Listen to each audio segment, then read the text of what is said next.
Nessa sexta-feira da Paixão, quero trazer uma meditação profunda que está no livro Legenda Áurea, do Jacopo de Varazzi, um livro que levou à conversão Santo Inácio de Loyola e deu à igreja um grande santo.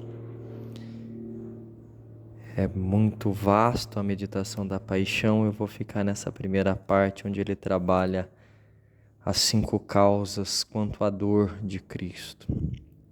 A primeira causa é que a paixão ela foi ignominiosa, tanto no lugar, referente ao lugar, o Calvário, no qual malfeitores eram punidos, mortos, só a pior classe da humanidade subia até aquele lugar ali e não voltava mais, porque era punido.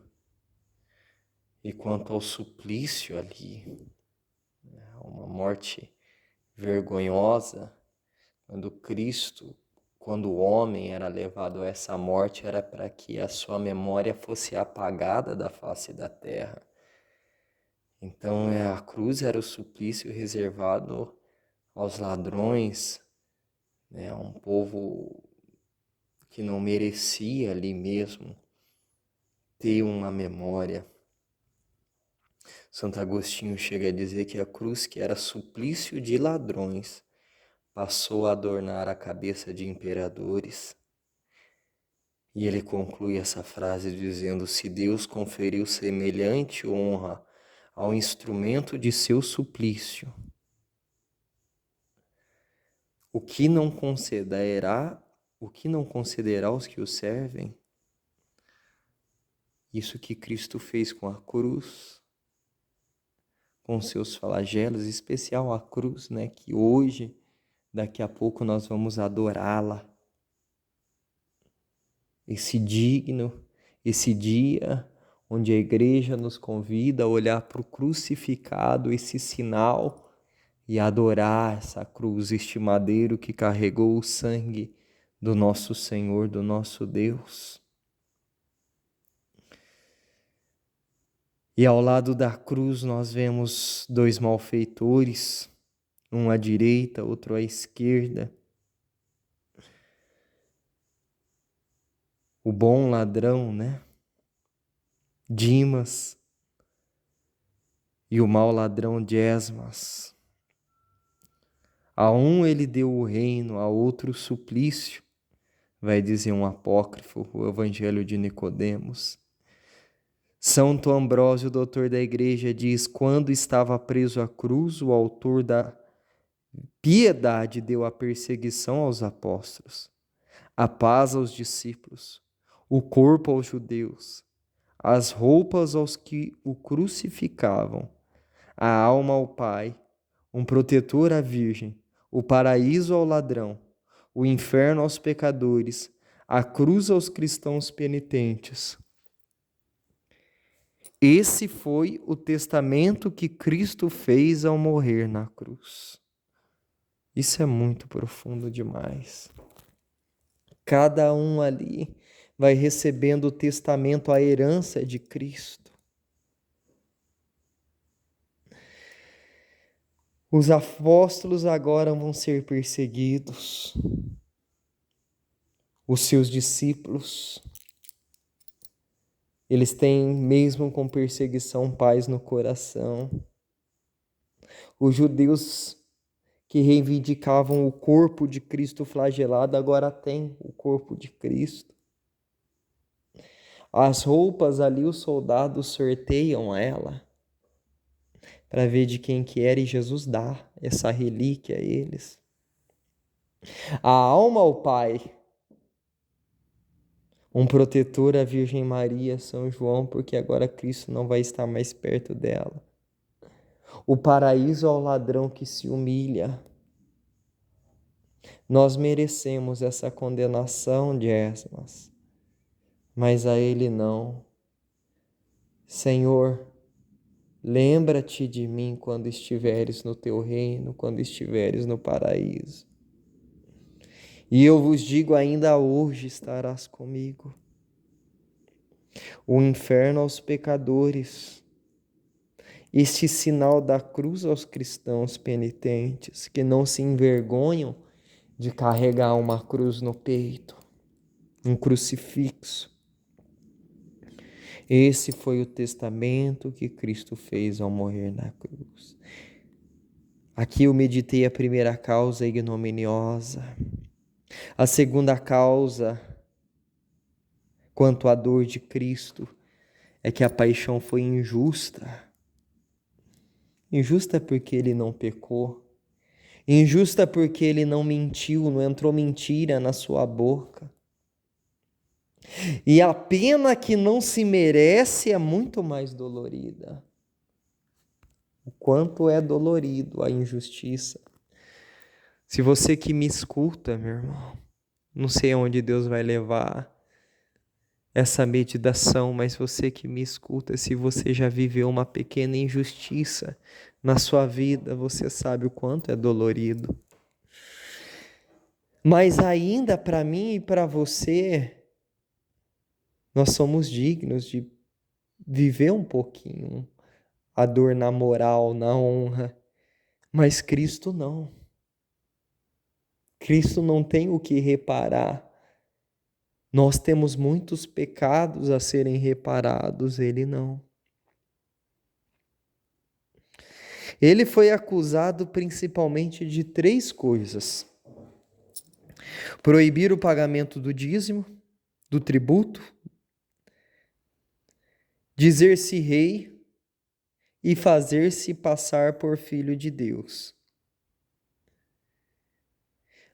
Porém, contra essas 3 acusações, a qual nós vamos cantar daqui a pouco, meu povo que te fiz, meu povo que fiz a você, Cristo assim lembra os 3 benefícios concedidos aos judeus: a libertação deles do Egito, a sua condução através do deserto e a terra prometida, o plantio numa terra fértil.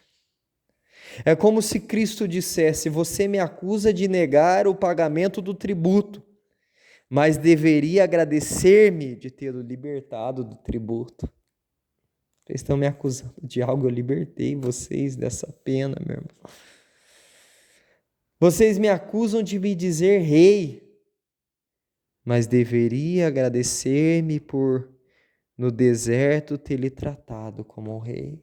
Vocês tinham fome e eu dei para vocês um alimento que se transformava naquilo que vocês tinham vontade de comer. Vocês foram tratados como rei. De noite, uma luz o guiava. Durante o dia, uma sombra sobre vocês. Vocês foram tratados como reis.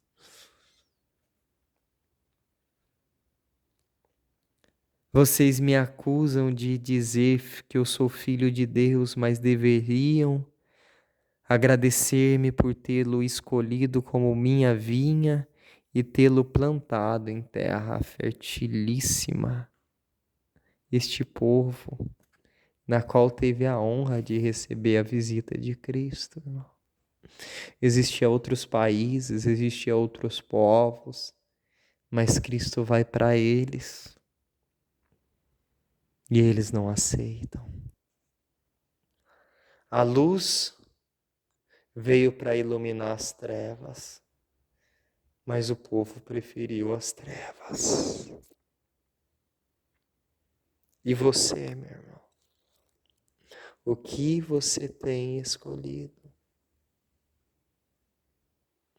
A luz ainda tem vindo, o resquício da presença de Cristo, da voz que chama cada um dos seres humanos pelo nome, o grito da consciência. E qual tem sido a nossa resposta, a tua resposta, a minha resposta? Terceira causa, ele sofreu por causa dos amigos. Já que a dor seria mais tolerável se provocada por seus inimigos ou por estranhos que se sentissem prejudicados, mas não por aqueles que pareciam ser seus amigos, seu próximo, gente do seu povo. É deles que fala o salmo: meus amigos e meus próximos ergueram-se contra mim. Jó 19 diz: meus amigos fugiram de mim como se fossem estranhos. São Bernardo diz: ó bom Jesus, quanta doçura o Senhor colocou nas suas relações com os homens, quantos benefícios enormes e muito abundantes deu a eles, quantas palavras duras e ásperas, quantos golpes ainda mais duros e duríssimos sofrimento recebeu deles. O que ele recebeu em ser manso e humilde? 3 anos gastou a sua vida formando discípulos, apóstolos, uma comunidade para o seguir. E um dos seus próximos o vende por 30 moedas de prata. Meu Deus! É com um beijo, Judas, que entrega, que trai o Filho do Homem. Senhor, eu irei contigo para onde fores. Se for para a prisão, eu irei contigo. Se for para a cruz, eu irei contigo. Ah, Pedro, tu não sabes o que dizes. Antes que o galo cante, me negará 3 vezes. São Gregório Magno diz que o galo representa o pregador da palavra. E para o príncipe dos apóstolos, o galo foi o pregador, aquele que anunciou a palavra. Quando o galo cantou, Pedro caiu em si. São Gregório fala: assim como o galo antes de cantar, ele bate as suas asas. E hoje eu tenho aqui no sítio o galo, e é verdade, ele dá uma batida forte nas suas asas. E depois ele canta. De madrugada a gente escuta ainda mais isso. E São Gregório fala que essa batida na asa antes de cantar representa na vida do pregador. Primeiro, que o pregador ele tem que viver aquilo que ele prega. Então, essa batida na asa é a conversão que tem que durar durante a sua estadia nessa terra. E a segunda coisa é que o galo, ele dá o seu máximo no seu canto. Tanto que você escuta de um outro sítio o galo cantando, do outro sítio vizinho, porque é forte. E aí São Gregório Magno diz que assim a pregação tem que ser. Um grito que sai para que aquele que esteja dormindo no pecado, ele possa despertar para a vida e para a vida de santidade. Deus que vai falando ao coração dos homens. Aonde está aqueles que se reuniam em volta da tua mesa poucas horas atrás para comer do cordeiro? Aqueles que foram lavados seus pés, aqueles que viram a multiplicação dos pães. Cadê aqueles que viram seus filhos, suas filhas serem curados, ressuscitados? Assim como Pedro, nós também quantas vezes dissemos: Jesus, eu vou te adorar até o fim. Se ninguém te adorar, eu vou, Jesus. E logo na primeira ocasião, não sustentamos a nossa promessa de fidelidade.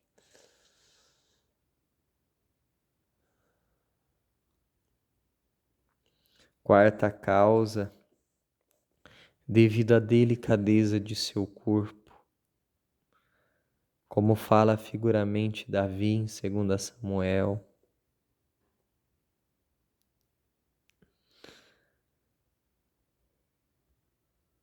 Ó judeus, vós sois... Não, era delicado como um vermezinho de madeira. Bernardo, São Bernardo acrescenta: ó judeus, vós sois como pedras que atingem uma pedra mais branda, cujo som que produz é o da piedade, cujo óleo que faz jorrar é o da caridade. São Jerônimo também diz: Jesus foi entregue aos judeus para ser maltratado, e com chibatadas eles flagelaram aquele corpo sagrado, aquele peito que continha Deus. O que os santos estão querendo dizer com isso? O que pode nos aproximar e entender a delicadeza de Cristo, a delicadeza no sentido não que ele não era um homem que trabalhava ou que tinha, que era efeminado, a mão sem calo, assim, não é isso que eles estão falando. Eles estão dizendo que a pureza de Cristo era tamanha que se assemelhava não, para que a gente possa entender, né? O corpo de um recém-nascido. Então tem uma diferença eu colocar um prego na minha mão e colocar um prego na mão de um recém-nascido também, na questão de dor. Por quê? Porque a mão dele é delicada, é sensível. Então Cristo, por não ter contato nenhum com o pecado, o seu corpo era sagrado, santo. Então o seu corpo não se assemelha ao nosso. A sua sensibilidade. Entende? Quando ele está trazendo essa quarta causa da dor, a delicadeza do corpo de Cristo, é por essa santidade. Assim como as pessoas que conviveram com São Felipe Neri diz que saía dele um perfume que você olhava para ele, ele era um velhinho puro.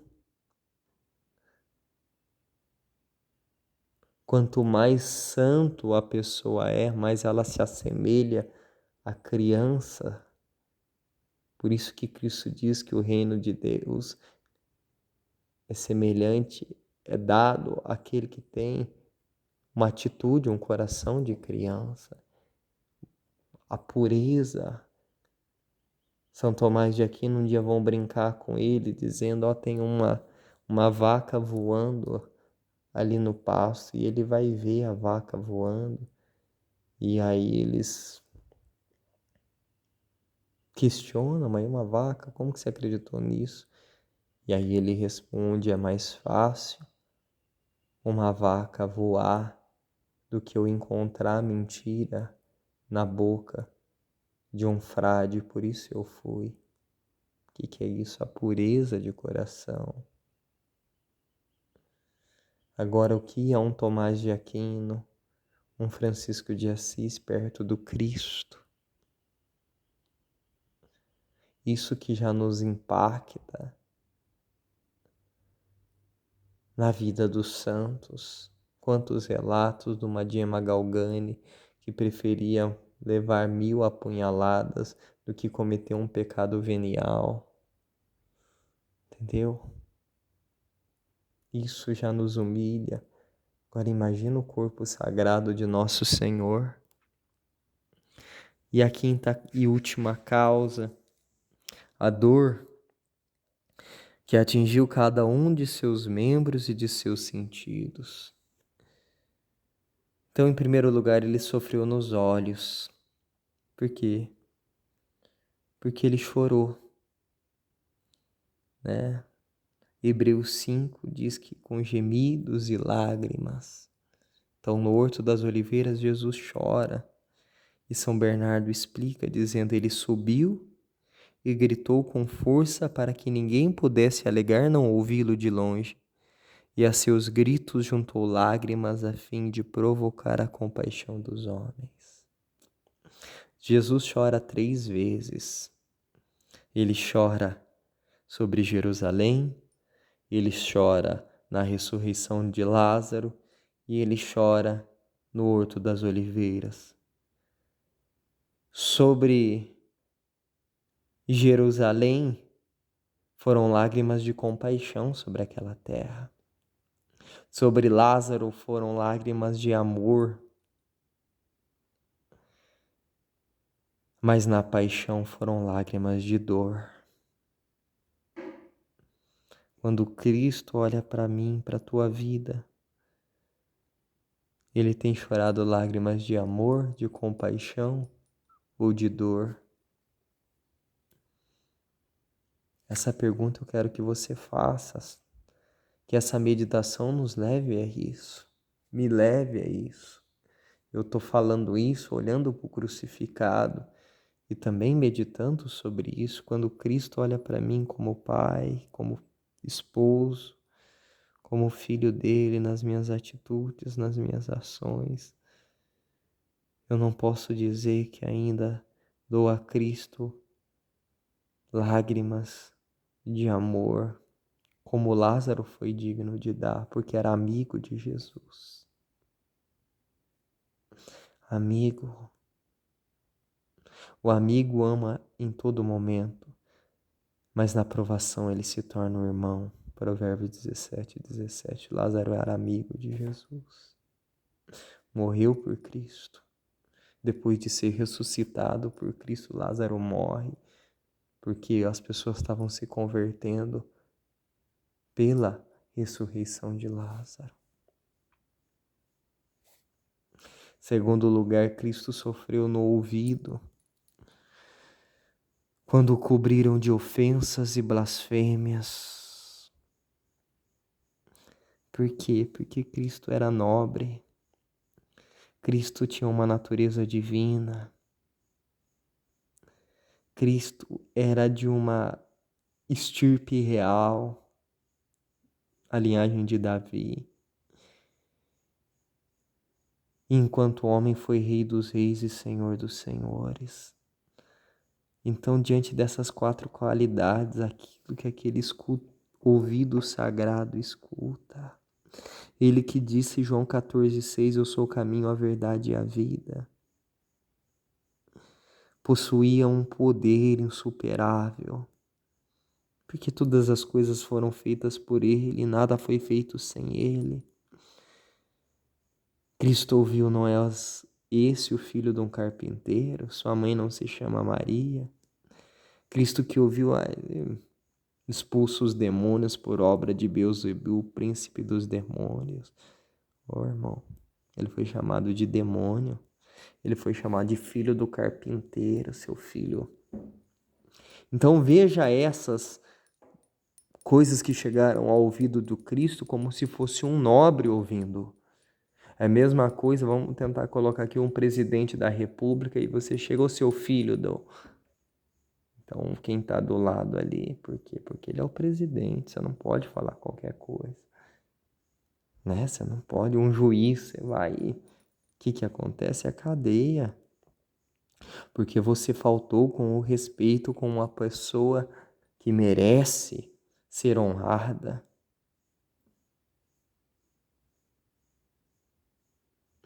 Agora entenda isso. O poder de Cristo era tão grande que quando os soldados vêm com Judas para prender Cristo no horto e eles lhe perguntam, né? Acontece que Jesus pergunta quem estão procurando e eles respondem Jesus de Nazaré e ele responde, sou eu. No mesmo instante, isso está em João 18, versículo 4-6, quando Jesus fala, sou eu. Você vê que os soldados caem. Por quê? Porque eu sou aquele que sou, é a resposta lá do Antigo Testamento, que Deus dá a Moisés. E aí Jesus fala, sou eu, para lembrar, isso é Deus agora falando. Então, no poder dessa palavra, Santo Agostinho comenta, com apenas uma palavra conteve e derrubou, sem usar outras armas além da virtude de sua divindade latente, uma multidão colérica, feroz e cheia de armas temíveis. Aí Santo Agostinho comenta, que fará quando julgar, se assim fez, ao ser julgado, Que poder terá quando reinar, se teve tanto poder quando estava para morrer? Aqui foi só uma demonstração, irmão, do poder de Cristo. Diante da sua palavra, aqueles homens tremeram as pernas e caíram, foram prostrados ao chão. Com certeza eles se perguntaram: o que é isso? Fora o que aconteceu na alma deles com essa resposta de Cristo. Mas impelidos pela fúria satânica, eles vão ao encontro de Cristo. Outro detalhe, em João 8, que diz, né, você testemunha por você mesmo, mas seu testemunho não é verdadeiro. Quando dizem isso, né, estão chamando Jesus de mentiroso. E Pilatos, quando interroga Jesus. E é essa verdade, essa pergunta de Pilatos, mas o que é a verdade? Jesus fala: eu vim dar testemunho da verdade. Eu morro aqui, o que eu vim trazer, o testemunho, o legado meu é a verdade, a vivência do meu ensinamento. Por isso que o falso segmento de Cristo reina hoje na humanidade. Quando você toca nessas coisas da vivência, hoje no matrimônio, os matrimônios tudo levado às brecas, principalmente na sexualidade, quando você pega a vida dos jovens, hoje você pega a humanidade, todas distantes do mandamento de Deus. Então, nós vamos ser julgados por essa verdade. Nós vamos ser julgados pela doutrina do autêntico magistério da igreja. E você não encontra mais, e quando você traz essa verdade, você é perseguido, você é tido como louco, como fanático, mas ele veio dar testemunho dessa verdade. Então Pilatos, ele não é digno da resposta de Cristo nesse diálogo. Existe quatro interpretações sobre esse diálogo de Pilatos dos exegetas. Talvez Pilatos não mereceu conhecer nem ouvir, porque não o julgou de acordo com a verdade. Começou o seu julgamento buscando a verdade, mas não permaneceu na verdade. E por isso não chegou a merecer a solução. Isso é uma via. Que ele começou o interesse dele ali no diálogo. Se eu não me engano, é João 18 ainda que acontece esse diálogo. Santo Agostinho tem uma outra visão, ele diz assim, quando Pilatos faz essa pergunta, então, o que é a verdade? E aí Jesus não dá a resposta. Santo Agostinho diz, outra razão pela qual ele não ouviu a resposta foi que, depois de ter formulado a pergunta, lembrou-se do costume dos judeus de indultar um prisioneiro na época da Páscoa e saiu sem esperar a resposta. Então vem uma solução para ele. Eu vou resolver esse problema aqui, coloco o Barrabás aqui, eles vão escolher Barrabás, Jesus fica vivo. Então ele sai, ele não espera Jesus responder. Uma terceira razão de São João Crisóstomos é que, sabendo ser uma questão difícil, que requeria muito tempo, uma longa discussão, e como tinha pressa de libertar Cristo, saiu logo. Então, esse debate aqui vai ser um debate longo e eu tenho que resolver o problema rápido. Então, eu vou sair logo para resolver essa BO. E o quarto está num apócrifo, o Evangelho de Nicodemos. Isso a Igreja Católica ela não dá como um livro sagrado, por isso não entra na Bíblia. Mas como nós estamos fazendo uma meditação aqui, tirado desse livro, né, do Legenda Áurea, ele traz isso daqui, que ele diz assim: quando Pilatos pergunta a Jesus o que é a verdade, Jesus respondeu, a verdade está no céu. E Pilatos, então não há verdade na terra? Jesus disse, como podes existir verdade na terra se é julgada pelos que têm poder na terra? Fica no ar. Olha que profundo isso. Como pode existir verdade na terra se é julgada pelos que têm poder na terra. E isso é a âmbito também eclesiástico. Não é só a campo social, político. Quando você vê os príncipes dos sacerdotes entregando Jesus, e agora vendo o filme, eu meditava sobre isso, sobre a alta hierarquia da igreja, sobre os coordenadores, os fundadores de comunidade, as lideranças, quanto poder ali vai sendo concedido a homens que agem, e nós somos levados a isso, a agir muitas vezes de uma maneira carnal, natural, não espiritual. A luta pelo poder, a luta pela permanência, os ciúmes, quantas coisas reinam, o quanto é difícil ser humilde, permitir que o outro cresça, apareça, que o nome de Cristo seja glorificado através do meu irmão e não através só de mim. Muito forte isso.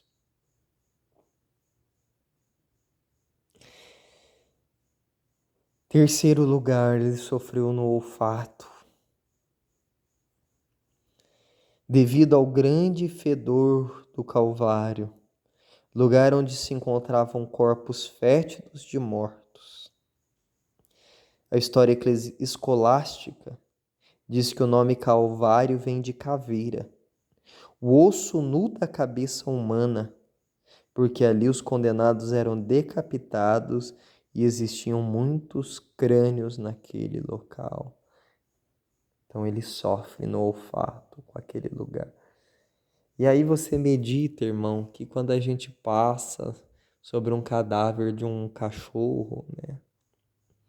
A carniça que é, nós não suportamos ficar ali. E aí os estudiosos, eles vão dizer que a carne humana é a que não dá para ser aproveitada para nada, é a pior de todas. Então, provavelmente o odor deve ser muito maior do que o dos animais, por isso o Gólgota era um lugar retirado da cidade para acontecer essas coisas. E Cristo ali todo o seu caminho, depois ele que é elevado aos céus na cruz, e respira com dificuldade, e respira esse odor. Por isso que quando as pessoas elas vão adentrando numa vida mais espiritual, mais unida a Cristo, elas vão mortificando. Então tudo é ocasião para a pessoa se unir a Cristo. Você vê isso muito forte na vida dos três pastorinhos, que tudo eles querem ofertar a Jesus, o barulho que incomoda de um sapo, a água suja para beber, é tudo ali, eles querem se unir a Cristo para reparar o coração sagrado e o coração imaculado de Maria. Quarto lugar, sofreu no paladar, pois quando exclamou, tenho sede, deram-lhe vinagre misturado com mirra e fel, para que com o vinagre ele morresse mais depressa. E os guardas encarregados de vigiá-lo fossem liberados mais rápido. De fato, dizem que os crucificados morrem mais depressa quando bebem vinagre. Ao vinagre misturaram mirra para que sofresse no olfato e fel para que sofresse no paladar.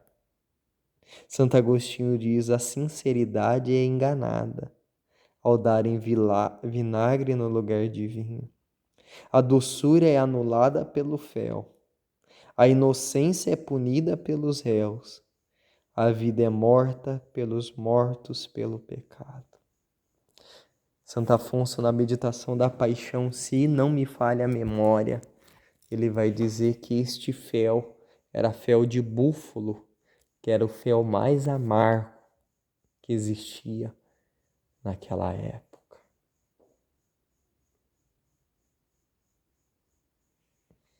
quinto e última dor, não quinto ainda, dor física, né? Sofreu no tato em todas as partes do seu corpo. Isaías 1:6. Da planta dos pés ao alto da cabeça, nada nele de sadio. E eu concluo essa dor aqui dizendo algo tão lindo que São Bernardo explana. Se você puder, depois escreva isso em algum caderno, em algum lugar. A cabeça, objeto de veneração dos espíritos angélicos, foi crivada de espinhos. O rosto mais belo dentre dos filhos dos homens foi emporcalhado pelas cusparadas dos judeus. Os olhos mais brilhantes que o sol foram apagados pela morte. Os ouvidos acostumados aos cantos angélicos escutaram insultos dos pecadores. A boca que instruía os anjos foi amargada com fel e vinagre. Os pés que transformaram o escabelo em objeto de adoração foram fixados na cruz com pregos. As mãos que formaram os céus foram estendidas na cruz e trespassadas por cravos. O corpo foi açoitado, o costado trespassado por uma lança. É preciso dizer mais, restou-lhe a língua para orar em favor dos pecadores e para confiar a sua mãe ao seu discípulo. Assim eu concluo essa meditação. Que o fruto dela na minha e na tua alma seja de um desejo santo de agradar mais a Jesus. Talvez ainda não temos um coração que ama Ele, mas que brote pelo menos o desejo de amá-lo mais, servi-lo e honrá-lo com nossa vida.